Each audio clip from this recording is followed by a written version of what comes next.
All right, today, guys, we're going to be talking about the bushing that goes on the striker for the end gate. So this is a vehicle that's got the upper glass and the lower end gate rather than the barn doors. Suburban, Tahoe, Yukon, some Escalades, mid-late 90s up through 99.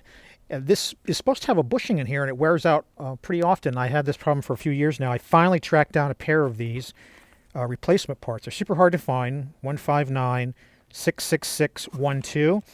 If you open this guy up, you can see what you have on here is there's actually supposed to be, a bushing sitting in here, some type of hard plastic. You can move it around on there. They press these on, and then they slide this washer on, and then the machine threads it, making this a captive washer. So you can't easily get this off to push something new on here. These are much smaller than the door.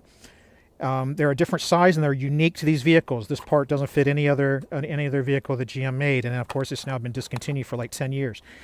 So you can take this guy off with a T50 Torx bit and just pop one of these guys back in. If you happen to come across these parts, I'll roll the torque value at the bottom so you can see. But I'm going to show you an alternative to just replace the bushing, which is what I'm going to do on this vehicle, and leave the original striker on.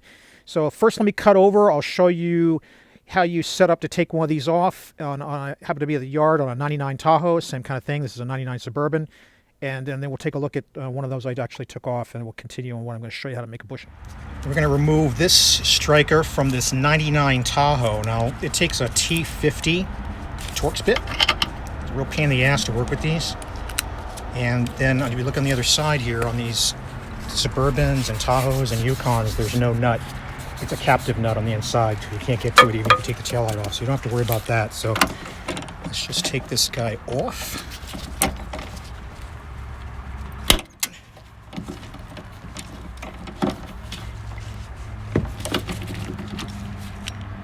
All right, that video.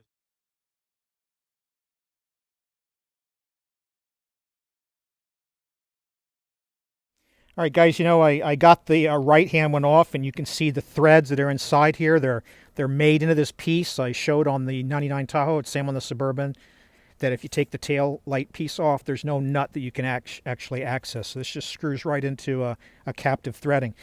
The tool actually broke off when I was trying to take that 99 one off today, and so that's why I didn't actually show you removing it. Amazing. I've had this bit for a while and it just busted off, but fortunately I took the right one off before that happened.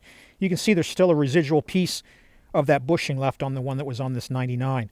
But I'm going to show you what you can do, right? So what you can do is take the measurements that I'm going to share with you off this NOS part.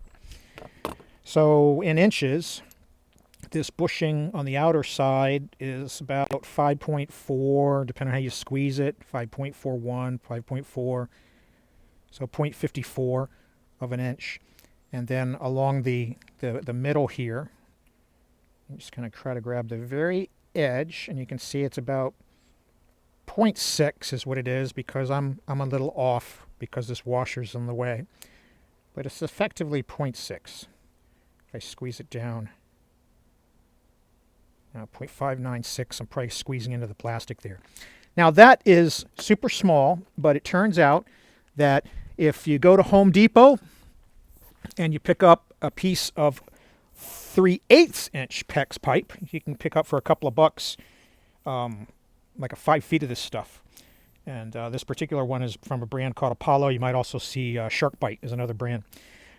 But this guy turns out to be very close to what we want. He is 0.50 in width, and then we can of course cut him to the right length, and that's what I've done here. So you just take a pair of pipe cutters, and I'll just, it's no rocket science to this, right? I've got one of these I just cut off before we started filming. I can come over here and I can make a mark for this one,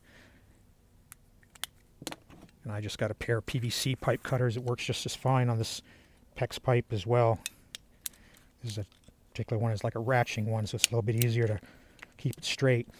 And then what I'm going to do is I'm going to take this guy and I'm going to just cut a slice in him with the same tool. And then I'm going to take myself some kind of tool that'll give me the ability to give a split to it. And I'm going to take a tool to use to split this guy open so that I can work him onto the striker.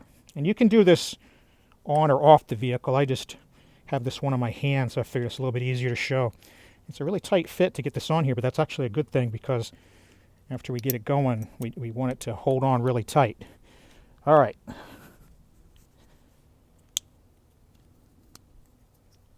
Now when we get this guy on, I'm going to take a screwdriver and just kind of use it to get it inside the grooves like we want on the original one. It'll have a little bit of a gap. It'll close up some. That's fine. When we put it on this guy here, we're going to have that gap actually face the front of the vehicle. And it works just fine. I've had this on the truck here. Before I did this video, I tried this out. I've been driving around with these for a couple of months now, and I haven't had any problem. In fact, I took this one off just so you can see this. I put this guy back on. It's just really hard to get them split enough where you can work them on. I probably would choose a bigger screwdriver, but I just couldn't find the one I wanted to use.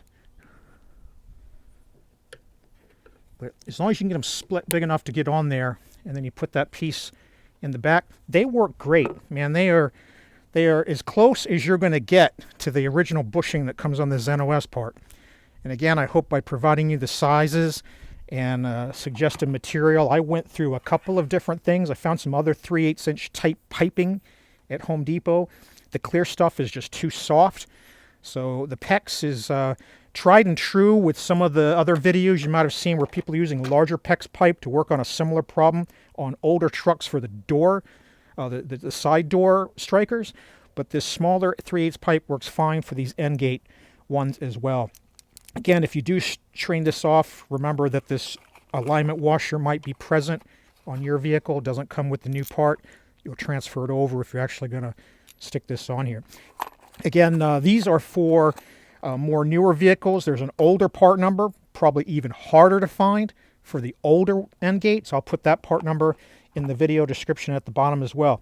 Anyway, I hope this helps you out getting your end gate to not rattle. The problem I had is ever since these things wore off, you hit a railroad track or you hit a bump and you can hear the end gate rattling. Ever since I did this, nothing. Nice and tight like it was when it was brand new. So I hope that helps you out. If you like the video, please like and subscribe. And if you got questions about this, just drop them in the comments and I'll try to help. Thanks for watching.